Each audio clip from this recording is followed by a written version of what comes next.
If you've noticed that you or your coworkers are dealing with stress, anxiety, or burnout, you're not imagining things. The construction industry's got a unique set of pressures that can take a toll on anyone. The work's physically demanding, which can lead to chronic pain and injuries. To keep working, provide for ourselves and our families, many of us turn to drugs. I'm talking legal ones mostly, the kind your doc prescribes, like opioids. This is for pain management. Huge problem is, this can lead to dependency and other mental health issues like depression and anxiety.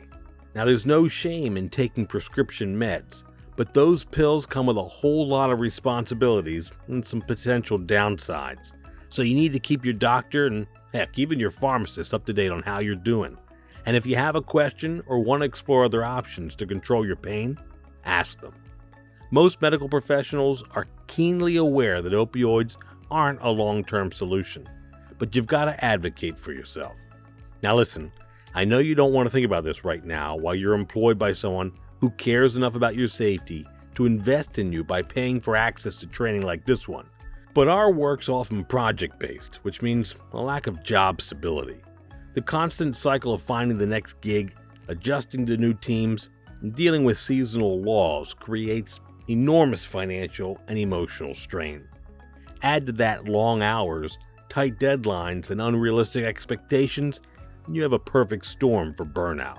These pressures don't just stay at the job site. They follow us home like contaminated clothing, affecting our families and personal lives. This brings us to the biggest pitfall, the stigma of the thing. The fear of being judged or losing your job prevents a bunch of us from speaking up. This creates a culture of silence where people suffer alone.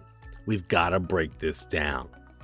Openly talking about mental health and educating ourselves and our crews can create a job site where everyone feels comfortable asking for help. It's about recognizing that mental health is health, period.